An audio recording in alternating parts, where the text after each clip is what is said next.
Hey, hi guys. Hope you guys are having a wonderful evening. This brings us to the next talk at the IGDC 2021 in the indie category. Today, I have yet another special guest with us, Luis Antonio. A short introduction about Luis is he was born in Lisbon, Portugal, and Luis Antonio has spent more than a decade working in the video game industry.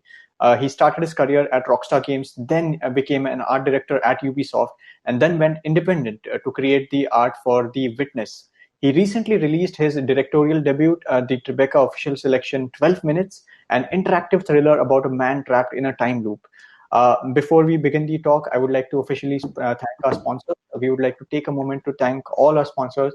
Presenting sponsor is Unreal Engine. Our gold sponsors are MPL, AWS, Glance, and Jungly. Legacy silver sponsors are GameShen, Lakshya, and YesNome. Bronze sponsors are Quali and Gameon Studios. Hyper Casual track sponsor is Sunday. IP Connect sponsor is Succeed Innovation Fund. Additionally, guys, we will be handing out a feedback form to you guys in the handout section. So feel free to give your feedback about how you found this talk. And with that in mind, Luis, the stage is yours, all yours. Thank you. I'm going to start by sharing my screen. Okay. Yeah, thanks for having me. Thanks for the opportunity. Today's talk is going to be focused on what became the core challenge of 12 Minutes, which was figuring out a process of writing an interactive looping narrative without getting lost. I'm going to try to avoid spoilers, but this talk will make a lot more sense if you've played the game. So with that being said, a bit about myself. Like the intro said, my name is Luis. I'm from Portugal. I've been working in the industry for over a decade. I started at Rockstar Games, where I worked as an environment and character artist. And then I moved to Ubisoft, where I was art director, lead artist, art director. Then I got a bit tired of the constraints of these bigger studios, and I decided to go independent. And I worked with Jonathan Blow on The Witness, doing the art. And more recently, I started to work on 12 Minutes. And before we start, I'm going to show you the launch trailer so you have an idea of what the game is about.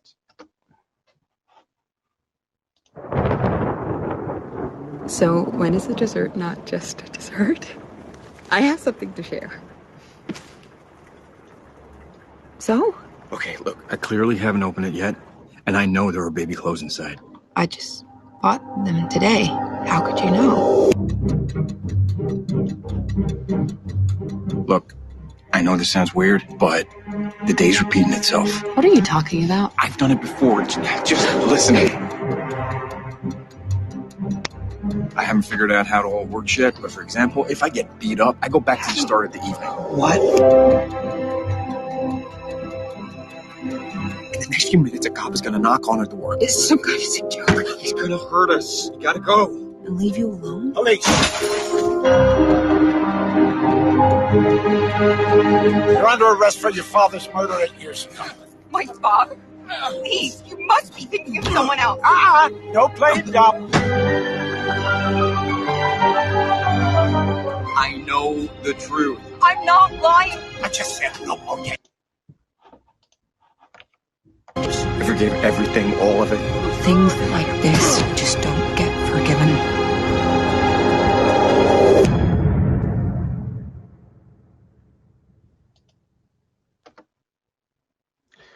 So before I break down the challenge of the interactive time loop narrative, I just want to go over what the game is about. So 12 Minutes is an interactive thriller about a man trapped in a time loop. You play as a husband as he comes home from work, and your wife is preparing a special evening. And then someone saying he's a cop knocks at the door, accuses your wife of killing her father. You try to fight him, you get knocked out, and you go back to the start of the evening. And then you have to use the knowledge of what you know is going to happen to try to change the outcome and break the loop. The whole game happens inside a small 3-bedroom apartment. There are only 3 characters throughout the whole story: the husband, the wife, and the cop. And everything that you're going to need to complete the story is present from the first loop. And the only variable that changes is your knowledge of the situation. And I had a few design, I borrowed heavily from old school point and click games. So as you see in this video, right, any interactive item that you pick up can then be combined with any other items in the apartment. So if you pick up the mug with water from the side table, you can then combine it with the sink and then combine it back with the table. If you die or you run out of time or you leave the apartment, it resets, but your character retains the knowledge of what he has lived before. And then you use this knowledge to unlock new conversations and open possibilities that you might not have seen before. The game never gives you any forced goals. There is no score, there's no loading or saving, and the only reference you have of progress is your character's knowledge that grows with everything you do. So for this project, I had a couple of personal goals. I've been wanting to explore them for a few years, right, based on the games I've been playing, and the time loop premise felt like the perfect setting to do so. So the first one is a seamless narrative experience. What I mean by this is that most games, you have a separation between action and exposition. You have a cutscene, you have a level, then at the end you get another cutscene and then another level. And I wanted to see, could I merge cutscenes and action in one single non-stop experience? You also have in games this thing, right, when your character dies or fails, it resets you back to the start until you do it correctly. So my goal was having a character that's aware of the situation. Right? He's aware of everything that you make him experience, and there's never a dissonance between your experience and his experience. Then I want to explore non-violent interactions. What I mean by this is, right, most action games, you interact with the world by fighting or shooting, and I want to know, can there be puzzles and gameplay focused on listening to the other characters' needs and acting for them? And that's why I ended up leaning on the point-and-click genre. And the last one is grounded realism. What I mean by grounded realism is, in most AAA action titles, we have this normalization of violence. You know, like in Uncharted, for example, you kill about 800 people per game. And most action games reward you for hurting other people. So with no weapons, there's no moves, there's XP. So I want to take that down kind of a notch. You know, the consequences of your actions, like killing someone, should feel huge, should feel traumatic, they're life-changing. Or if someone breaks into your home, like your intimacy, it's not something you can just forget. So trying to bring the gameplay experience to this much more realistic level that you're going to care about the characters. Also, something that it's important to be said is that when I started this project, I had no idea what genre the game would be, like at all. I knew I wanted to tell a story, but I wasn't sure what the mechanics would be. There were some titles that had inspired me, and some of them even made me become a video game developer. And I knew some of these had things I wanted to explore for 12 minutes. There's the original Prince of Persia by Jordan Mechner. It has this very grounded animation and an epic movie-like storytelling, at least for the time. There's Papers, Please is one of my favorite games ever, where the gameplay mechanics are directly related to the themes that it's exploring. There's Another World by Eric Chai, which has this very cinematic feeling to it. It really feels like a movie. And another one is called Every Day the Same Dream. This is an old Flash game. And it's very small, but it uses very well-placed elements to create a very long-lasting reflection on the concepts of routine and repetition, and it really spoke to me. So when I started designing the game, I was like, the classical inspiration is Groundhog Day. So this was my model of what the game would be like. It would be a loop of 24 hours. It would be in a small town, and something drastic would happen that would make you react. And then as you play, you'd keep learning about the consequences of your actions. So then I just started, so this was about 8 years ago. I was still working at Rockstar. I was still fully artist. And I started to write this big game design document, how I thought, game design should be done. I was just throwing in all the ideas I had. I was organizing them. How do you control the character? What's the size of the town? What things could happen that are interesting? But I quickly realized that this framing was just too open-ended. It's too hard for the player to have a clear objective, right? Unless I give him a prompt saying, go do this. It's hard for the player to understand the consequences of his actions. How do you know you're going to have to do this that causes this in such an open-ended environment? and the time frame was too long for experimentation. If you do a mistake at loop 10, you don't want to go back 10 hours to do everything up to that point. So as I was gathering reference and research, I stumbled upon a very interesting movie called 12:01 p.m., where the main character is stuck in a 1-hour time loop. And I was like, oh, it's true. I could do a loop that's shorter than a day. And this concept of reducing things became kind of a principle for this project, because the more noise I remove, the more focused the experience is, and what remains would become richer and more meaningful. Right? And if your play space is really small, you can understand what elements you can interact with, and you're more relaxed about trying and failing because you just go back to the start really quickly. So then I ask myself, what is the shortest possible loop I can do? What is the smallest space I can work with? What is the minimum number of characters that I need? And so I had these basic blocks. I had a couple that lives in an apartment, because I would have these two people that care about each other. They could have past secrets to explore as you learn more about them. And if you care about them, you're going to want to help them.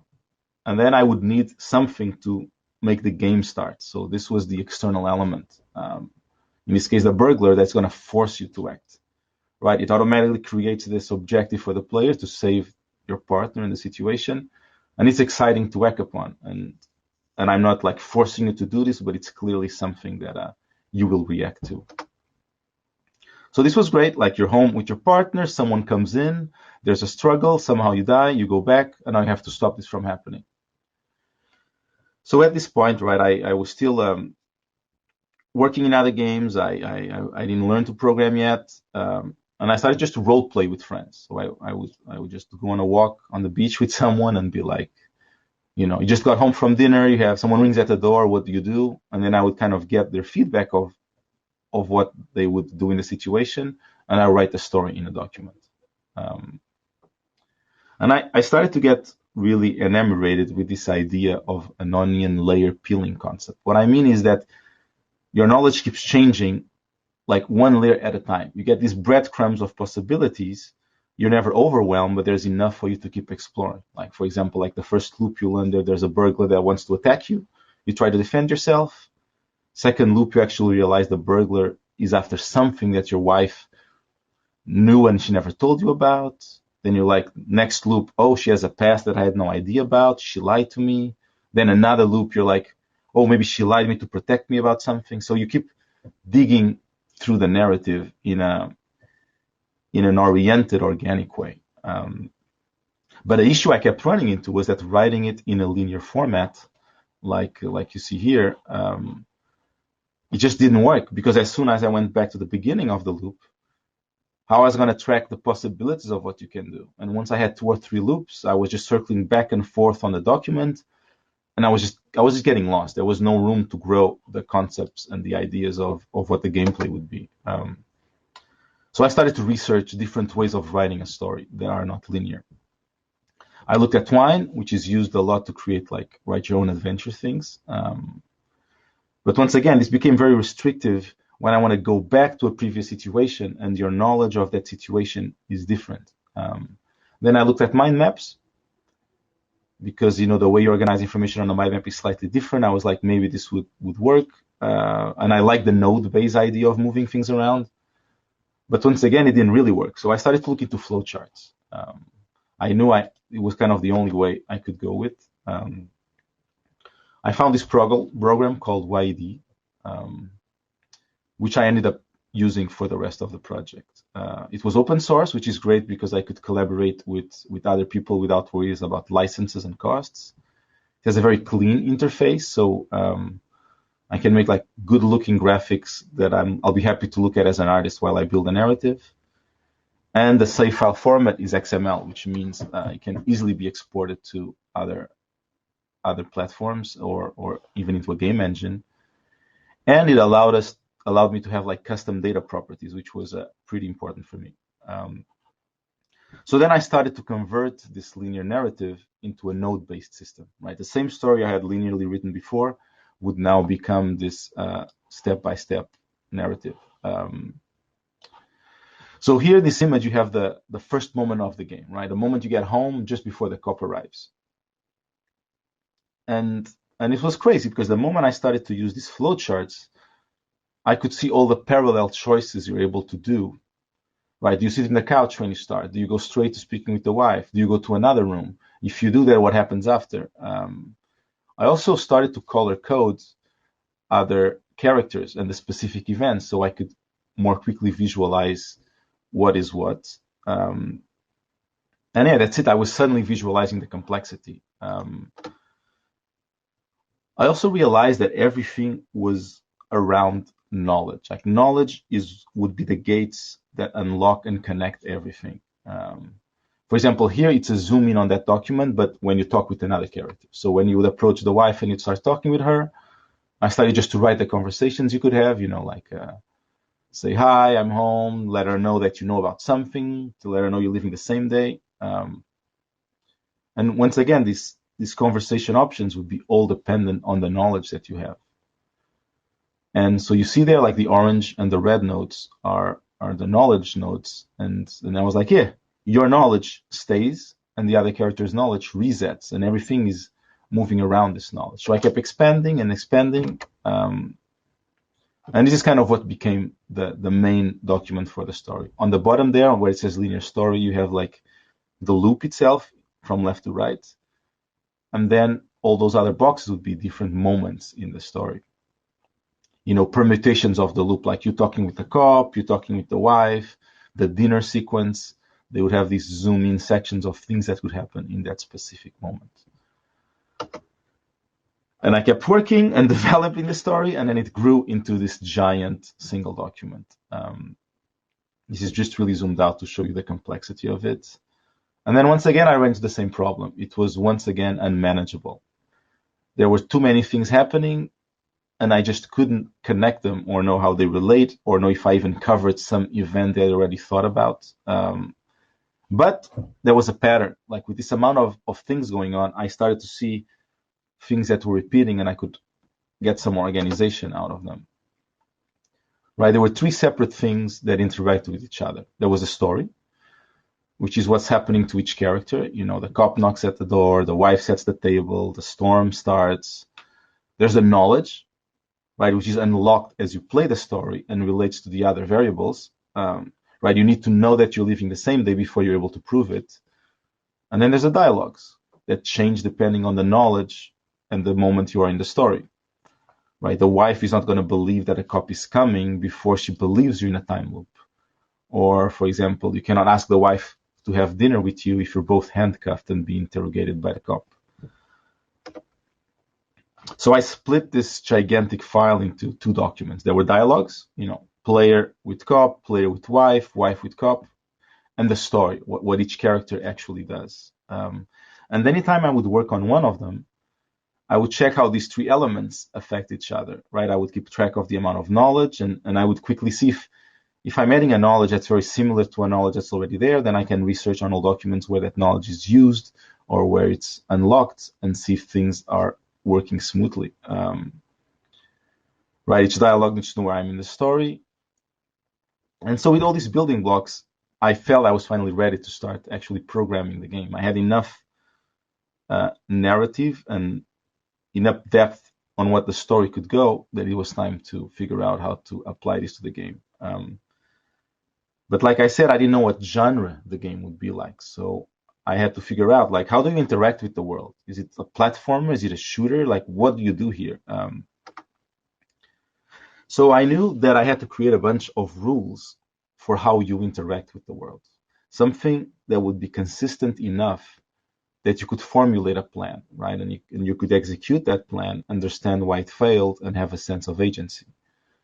Like, for example, when you play Super Mario, if you fall off the level, I should have jumped later, maybe I should have double jumped, or in this example, like Far Cry, right? When you're playing a first-person shooter, you don't think, oh, I'm going to drop my gun, I'm going to climb a tree, or I'm going to go into that hut and pick up those logs of wood. Like, you just know that those logs of wood are part of the scenario.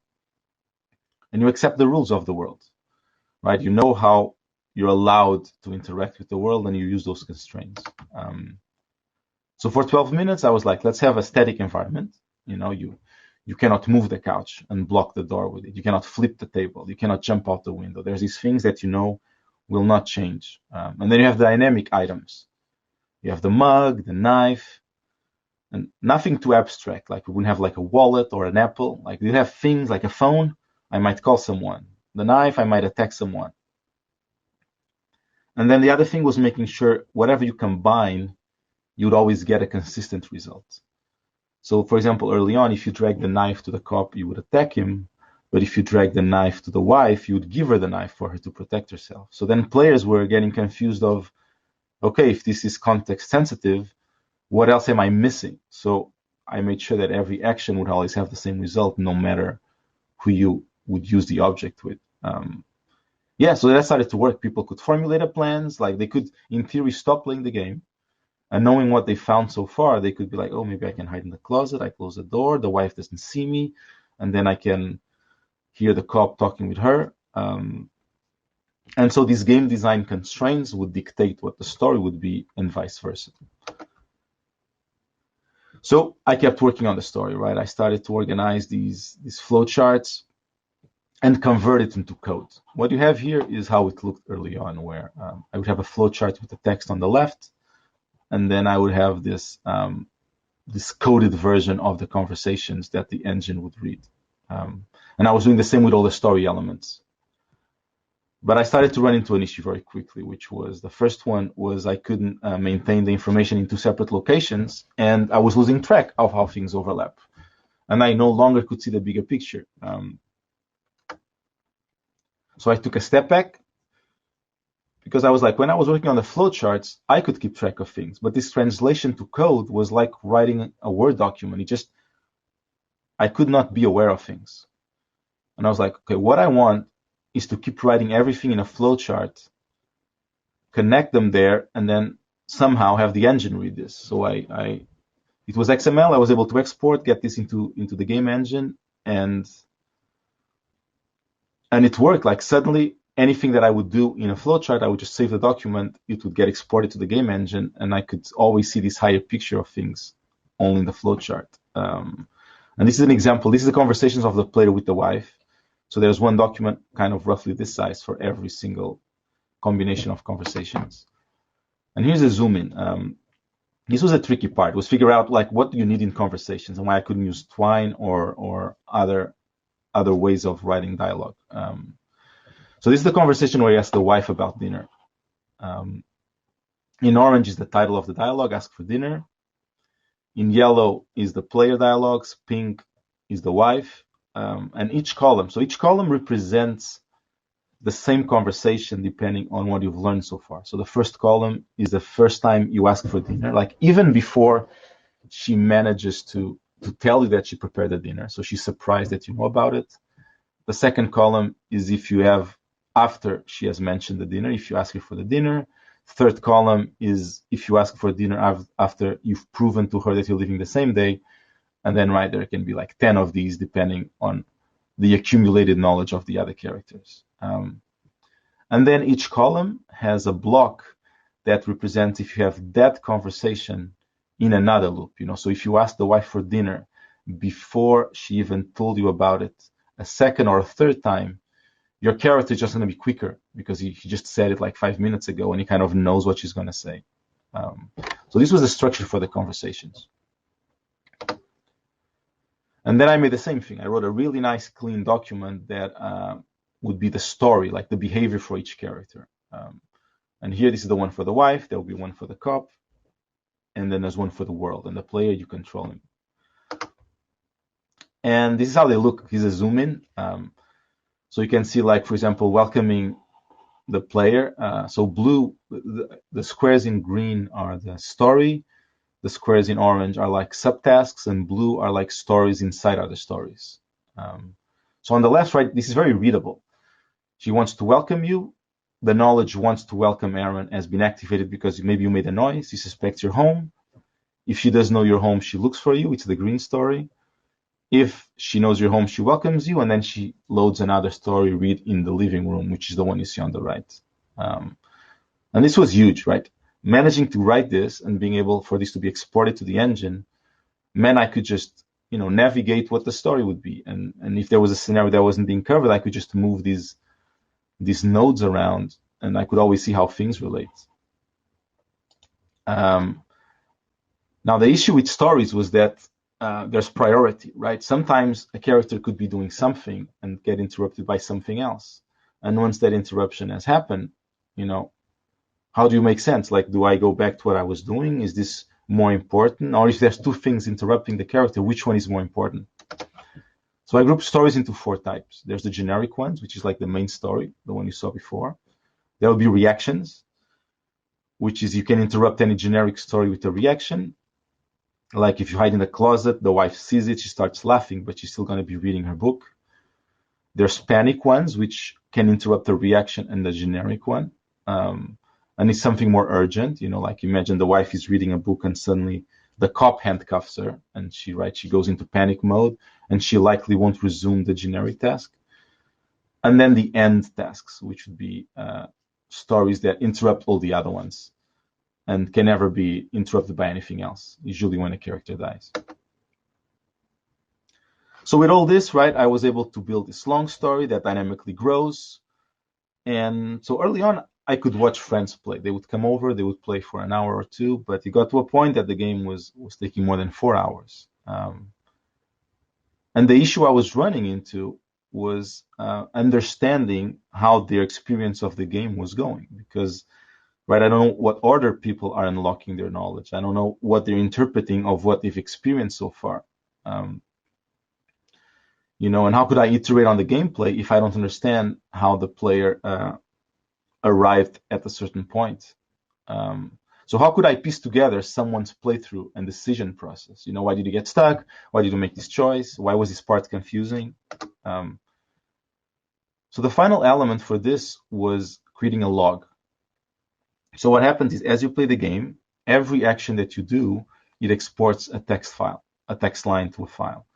And then I would use a log reader, in this case it was Log Fusion, to open this text file and color code each line according to a tag. And then I could read the gameplay as a story. And then I even started to add more things, music events, conversations, errors.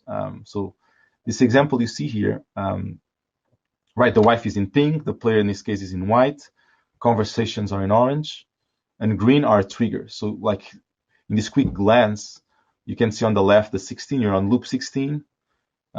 You started the loop because you exited the apartment, the previous loop. You can see the player try to open the bathroom door, and the wife heard this, and then she's greeting you in the kitchen, tries to say hi, but you interrupt her. And that's it. This is how, these were the tools that allow me to kind of build this interactive narrative. And some things I learned that I would like to share, I think might be useful. The first one is being comfortable with the unknown. What I mean by this is that early in my career, I believed that being experienced meant having all the answers all the time, right? But life has showed me that you'll never have all the answers at all. So it's much healthier, I believe, to be comfortable in not knowing anything. You embrace that you have no idea what you're doing and that you're going to figure it out. And it's a very humbling experience. Second one is embracing your mistakes, right? Right at the start of a creative project or anything you're going to be exploring, especially creatively, there's this blank canvas, right? Where do you start? And we never quite know what we should be doing. So I think the solution is just do whatever, just start. Get out your errors as soon as possible, because the moment you do, you're going to have an anchor and a reference point that you can use to see how far you are from your end goal, and you can iterate on it.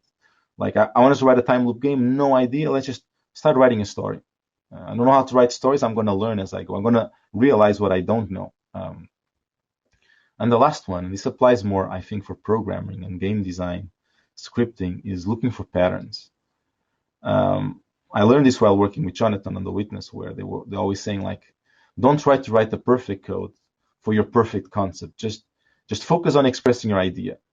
Get some gameplay, get something playable, and once the game grows, which was the case when I saw these patterns in the flowcharts, it's going to become apparent what you have to do in order to move forward, versus trying to be perfect right at the start. And that's it. If anyone has any questions, I would be happy to answer them. Awesome. So, Luis, a round of applause for you. I'm pretty sure everyone enjoyed the talk.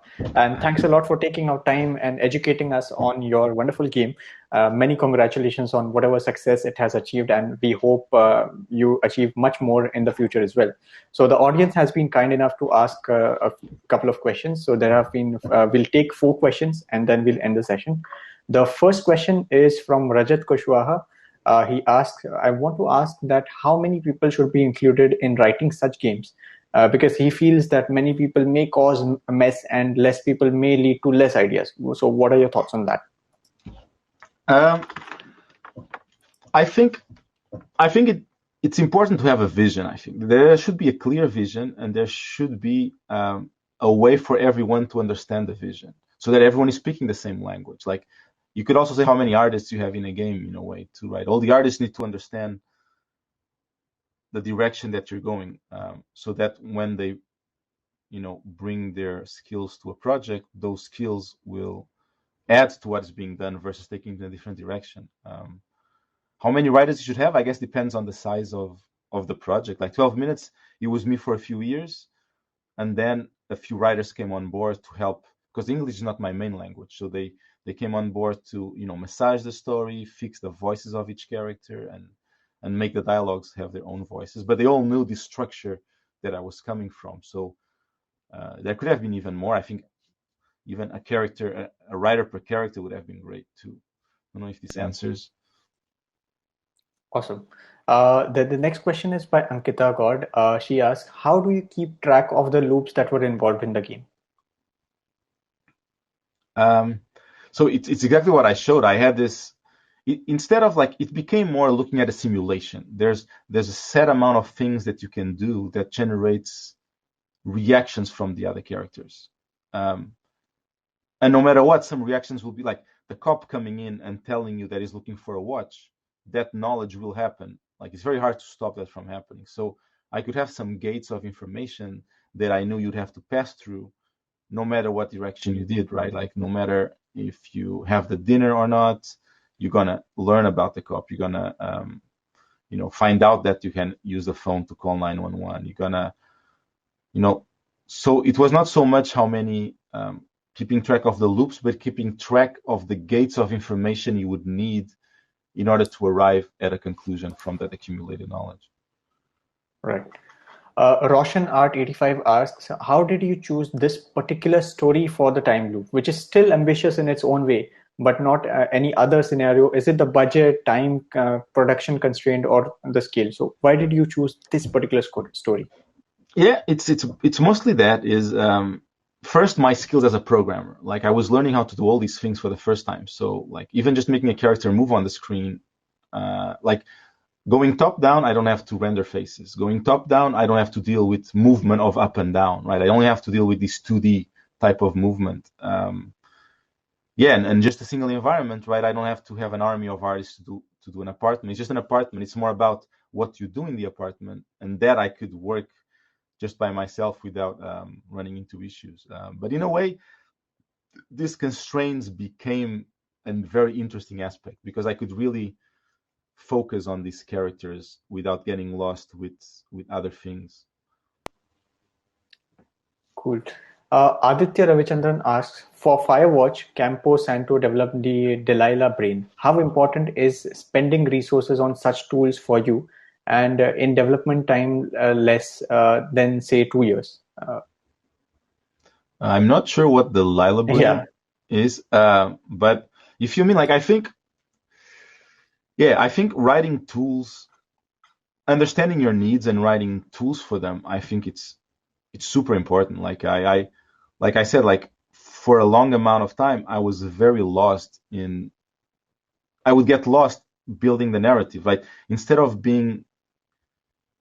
creatively thinking where I want to take this story, I was just like, did I write about the dinner sequence? Did I think about what happens if someone does not help set the table to the wife? I was always struggling just being able to write the story versus writing the story. So I think writing tools for this, and later on, we wrote tools for animation. We wrote tools for, we wrote tools for all these aspects. Like, once we had all the dialogues in, right, being able to navigate to certain points in story. I think it's crucial. I think a success and a failure of a game usually depends on having these robust tools that allow you to easily, add more to what you're trying to explore. Awesome. So we'll take the last two questions for the day. Adrian Pereira thanks you for the talk, first of all. Logging events, he says, sounds like a great idea. He asks, is there any narrative model you follow for creating narratives? He's given some examples: hero's journey, progression, obstacle.